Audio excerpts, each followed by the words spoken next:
என்னுடைய அன்பிற்கினிய தம்பி என் ஆருயிர் இளவல் இசக்கி கார்வண்ணன் அவர்கள் எழுதி இயக்கி நடித்து தயாரித்து இருக்கிற படம் அது பரமசிவன் ஃபாத்திமாங்கிற படம். இதில் தம்பி விமல், சாயா, எங்கள் அண்ணன் MS பாஸ்கர் போன்ற மிகப்பெரிய கலைஞர்கள்லாம் அதில் நடித்து இருக்காங்க. அது அந்த படத்தினுடைய பாடல் வெளியீட்டு விழா என்று பாடல்கள் மிகச்சிறப்பாக வந்திருக்கிறது. பாடல் பதிவு செய்தது, அதை திரையில் காட்சிப்படுத்திய விதம் எல்லாமே மிக சிறப்பாக வந்திருக்கிறது. படமும் மிகச்சிறப்பாக வந்திருக்கிறது. அந்த படம் ஜூன் 6ஆம் தேதி திரைக்கு வருகிறது. அப்போ அதற்கு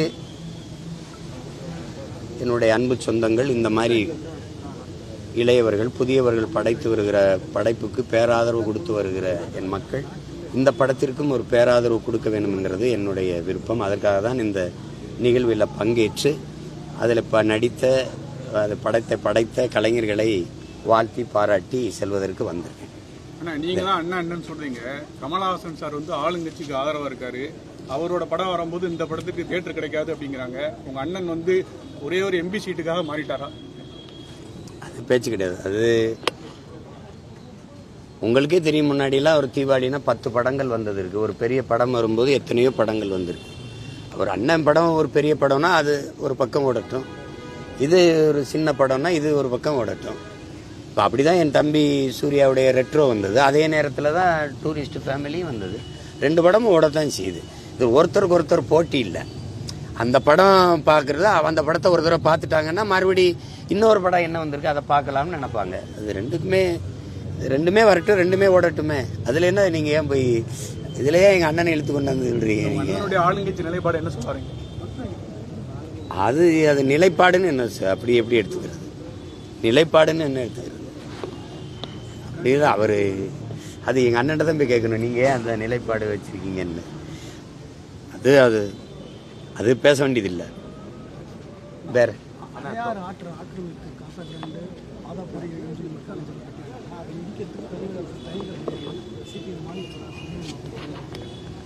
அந்த கேள்வியை ஐயா சண்முகம் அவர்கள் எழுப்பி இருக்கிற கேள்விக்கு என்னுடைய வரவேற்பு, ஐயாவுக்கு என்னுடைய பாராட்டுகள். இங்கிட்டு பல பெரிய பெரிய முதலாளிகள், பெரிய பெரிய கல்வி நிறுவனங்கள் ஆக்கிரமிச்சிருக்கிறது தொடரதில்லை. அரசே பல இடங்கள் ஆக்கிரமிச்சிருக்கு, அதெல்லாம் தொடரதில்லை. அப்பாவி மக்கள் குடியிருக்கிற இடங்களை 60 ஆண்டுகளுக்கு மேலே வாழ்கிறாங்க. அவங்களுக்கு எல்லா உரிமையும் கொடுத்துருக்கு, அரசே தான் கொடுத்துருக்கு. சாலை போட்டிருக்கு, மின் இணைப்பு, எரிவாயு இணைப்பு, குடும்ப அட்டை, வாக்காளர் அட்டை எல்லாம் கொடுத்துட்டு வரியெல்லாம் வாங்கிட்டு திடீர்னு அது ஆக்கிரமிப்புன்னு இடிக்கும்போது அவங்க வகுத்திலே வெடிய வைக்கிற மாதிரி, இடிய போடுற மாதிரி ஆயிடுது. அதுதான் ரொம்ப மனசு வலிக்குது. இனிமேல் நீர்நிலைகளை ஆக்கிரமிக்க கூடாதுங்கிற கடும் சட்டம் போட்டு அதை தடுத்து இது பண்ணணும். இருக்கிற நீர்நிலைகளை பாதுகாக்கணும், புதிய நீர்நிலைகளை உருவாக்கணும். அப்படிதான் பண்ணணும். அதை போய் செய்கிறதா நமக்கு கஷ்டமாக இருக்குது. அது இப்போ பெரிய முதலாளி காசாக்குறான் மாதிரி நீங்கள் பெரிய முதலாளினா அவங்க வசதிக்காக தான் இந்த எளிய மக்களினுடைய இருப்பிடங்கள் காலி பண்ணப்படுதே.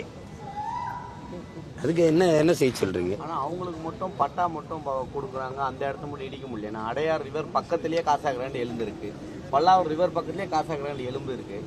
ஆனால் அது ஓரமாக இருக்கக்கூடிய மக்களை மட்டும் அகற்றிருக்காங்க. இது என்ன நியாயம்? அவங்களுக்கு எப்படி பட்டா வருது, இவங்களுக்கு ஏன் பட்டா வரல? பாவப்பட்ட மக்களுக்கு பட்டா இல்லை, பணக்காரங்களுக்கு பட்டா இருக்கு. இது நாடே முதலாளிகளினுடைய நாடு தானே. இது குடிமக்களுக்கான நாடோ அது ஒன்றும் கிடையாது. இது பல முதலாளிகளுக்கான அதிகாரம் தான் தொடர்ச்சியாக கட்டமைக்கப்படுது. அதில் இதெல்லாம் நமக்கு சான்றா தெரியுது, இப்போ வெளிப்படையாக தெரியுது. சென்னையில் மொத்தம் அதிகமான ஏரிகள் காணப்பட்டது. ஆனால் திமுக ஆட்சி சென்னையில் மொத்தம்னு சொல்லக்கூடாது தம்பி, சென்னையே ஒரு ஏரி நகரம். இருங்க வேளச்சேரி, வேளச்சேரி, செம்மஞ்சேரி, பலவந்தாங்கல், கல்லுக்குட்டை, வேடந்தாங்கல், தாங்கல்னாலும் ஏந்தல்னாலும் இந்த குட்டைனாலும் நீர்த்தேக்கம் தான்.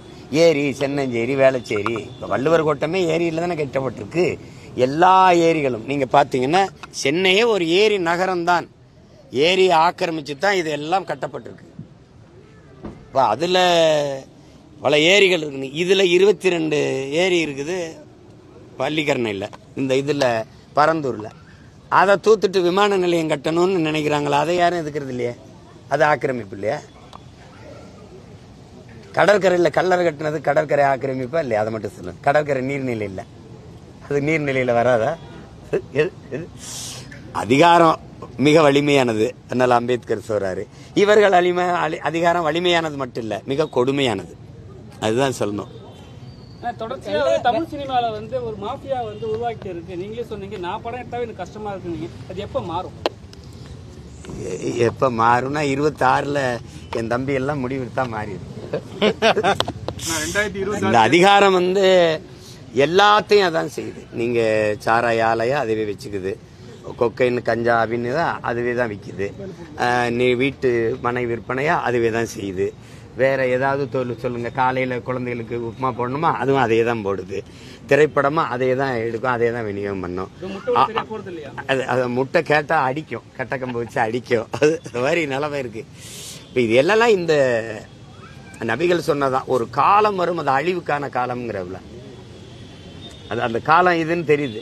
ஒரு காலம் வரும், அப்போது நேர்மையாக வாழ்வது உள்ளங்கையில் நெருப்பு துண்டை வைத்திருப்பதுக்கு சமமாக இருக்குங்கிறாரு. அது இந்த காலம்தான். அப்ப இலங்கையில நடந்ததும் பங்களாதேஷில் நடந்ததும் இங்க நடக்காதுன்னு நீங்க நம்பிக்கிட்டு இருக்கிறீங்க. அது மாதிரி ஒரு பொருளாதார வீழ்ச்சியை சந்திக்கும் போது, மக்கள் கிளர்ச்சி வரும்போது யாரும் எதிர் நிற்க முடியாது. அது விரைவில் இங்க நடக்கும். அது வரைக்கும் கொஞ்சம் பொறுத்தா ஆகணும், வேற வழி கிடையாது. 2026 தேர்தலில் அதிமுக அணி, திமுக அணி, நீங்க தனியா இருக்கீங்க, தம்பி விஜய் தனியா நிற்கும். நீங்களும் விஜய் சார் தனியா பிரிக்க ஓட்டு யாருக்கு சாதகமா இருக்கும், யாரும் யாருடைய வாக்கையும் பிரிக்க முடியாது. நீங்க எல்லாரும் தப்பா சொல்றீங்க. இந்த வாக்கை பிரிக்கிறது அப்படின்னு இல்லை. இந்த நேரத்தில் இந்த பிள்ளைகள் சொல்றது சரியா இருக்கு, இவங்க வந்தா நல்லா இருக்கும்னு மக்கள் நினைச்சா அவங்களுக்கு வாக்கு தருவாங்க, அவ்வளவுதான். பிரிக்கிறதுனா நீங்க ஏதோ கூரை வீடு போல ஏறி ஓட்ட பிரிச்சிருவாரு, கூரையை பிரிச்சிருவாருன்னு பேசிக்கிறீங்க. அப்படி யாரும் யாருடைய வாக்கையும் பிரிக்க முடியாது. அதெல்லாம் சும்மா சொல்றது, யாருக்கு சாதகம் பாதகம் அப்படிலாம் பார்த்துக்கூடாது. நாங்க ஒரு கோட்பாட்டை வச்சு நகர்றோம். இதுவரை இந்த நிலத்தில் இருந்த அரசியலுக்கு முற்றுமுழுதா ஒரு மாற்று கோட்பாட்டை வைத்து நீங்கெல்லாம் அருவருக்கிற பகத்சிங் என்ன சொல்றான்? வெளிப்படையாக அநீதிகளால் கட்டப்பட்ட சமூகத்தை தகர்த்து புதிதாக ஒரு சமூகத்தை படைப்பதுதான் புரட்சிங்கிறான். அப்படிப்பட்ட புரட்சியை முன்னெடுக்கிற பிள்ளைகள் தான் நாங்க. சமரசம் செய்யணும்னா எப்பவோ கோடிக்கணக்கான பணத்தை வாங்கிட்டு சீட்டை வாங்கிட்டு இந்த கட்சியிலோட சேர்ந்துருக்கலாம். அப்ப நாங்க எதுக்கு தனியா கட்சி ஆரம்பிச்சிருக்கணும்? நாங்க இந்த கட்சியில போய் சேர்ந்திருக்கலாமே, இந்த கட்சியில இணைந்திருக்கலாமே. அப்ப தனியா ஒரு அமைப்பை ஏன் கட்ட வேண்டியது தேவை வருது? இந்த அரசியல்ல இருந்து, இந்த கோட்பாடு, இந்த தத்துவங்கள், இதுல இருந்து இந்த சித்தாந்தங்களுக்கு மாற்றாதான் நம்ம ஒரு கோட்பாட்டை வச்சு கட்டுறோம். அது எடுத்தவொடனே எல்லாத்தையும் ஏற்றுக்குருவாங்களா என்ன? நீங்க சொல்லுங்க. ஆல்வா எடிசனுக்கு வந்த நிலைமை என்ன? அதை விடவா? மின் விளக்கை கண்டுபிடிச்சிட்டாரு அண்ணா, மின் விளக்க. அவருக்கு எப்படி விளக்குறதுன்னு தெரியல. என்ன சொல்றாரு? மெழுகுவர்த்தி இல்லாத இரவுகளில் இதை நீங்க பயன்படுத்திக்கலான்றவள. இப்ப இது இல்லாத இரவுகளில் நீங்க மெழுகுவர்த்தியை பயன்படுத்துறீங்க. அவருக்கே அந்த நிலைமை இருந்திருக்குது. எடுத்தவொடனே எதுவும் போய் சேர்ந்துறாது. கிரகாம்பல தொலைத்தொடர்பு கருவி டெலிபோனை கண்டுபிடிச்சிட்டு விற்கிறதுக்கு எடுத்தோன்னே இங்கிருந்து அந்த எதிர்முனையில் இருக்கிறவன் கேட்டவன ஹராம் சைத்தான்னு வச்சுட்டான். ஏடா எங்கிருந்து ஒருத்தன் பேசுறான்னு. அது மாதிரி எடுத்தோடனே எது உடனே பாராட்டப்பட்டிருக்கு. ரைட் பிரதர்ஸ் பறந்தவனா எல்லா பத்திரிக்கையும் பாராட்டி கொண்டாடிட்டு இல்ல என்ன? அப்படித்தான் புதிய ஒரு கோட்பாடு வரும்போது எடுத்தோடனே யாரும் ஏற்றுக்கொண்டது இல்லை. நபிகள் சொன்னதையும் ஏற்றுக்கொண்டதில்லை, இயேசு பிரான் சொன்னதையும் ஏற்றுக்கொண்டதில்லை, பகவான் கிருஷ்ணர் போதிச்சதையும் அப்படியே எல்லாம் ஏற்றுக்கொண்டதில்லை. ஒரு காலம் வரும்போது இது சரியா இருக்குதுன்னு மக்கள் ஏற்றுக்குறாங்க. அது வரைக்கும் காத்து தான் இருக்கணும், வேற வழி கிடையாது. ஈடி பின்வாங்கியதுன்னு சொல்லிட்டு திமுக ரொம்ப கொண்டாடுறாங்க. அதை எப்படி நீங்க பாக்குறீங்க?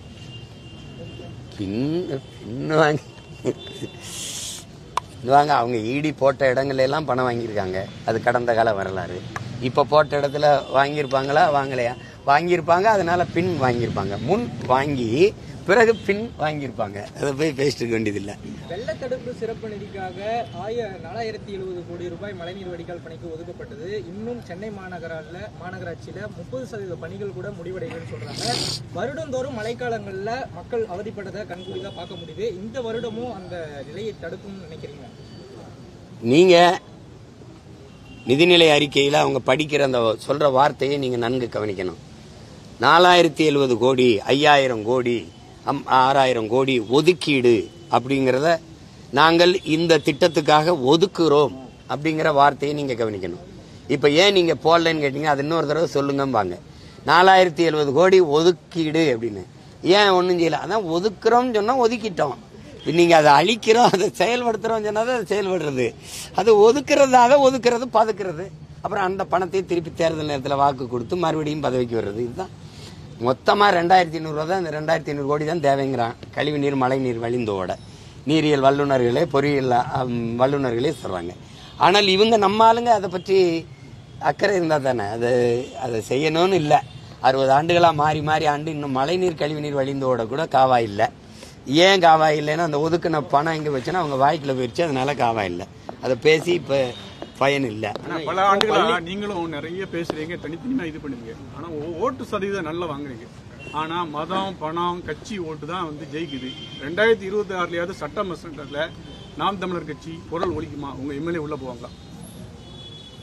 நீங்க ஒலிக்கணும்னு நினைக்கிறீங்கல்ல, ஒலிக்கும். ஒண்ணுதான் நீங்க கவனிச்சுக்கணும். லெலின்னு சொல்றாங்க, இதுவரை வாழ்ந்தது போல இனி எப்போதும் வாழ முடியாது என்கிற நிலை உருவாகுமானால் மக்கள் தாங்களே புரட்சி செய்வார்கள்னு. அப்படி ஒரு காலம் உருவாக்கிட்டு இருக்கு. அங்க சாதி மதம் சாராயம் பணம் திரைக்கவர்ச்சி எதுவும் முன்னிக்குது. புரியுதா?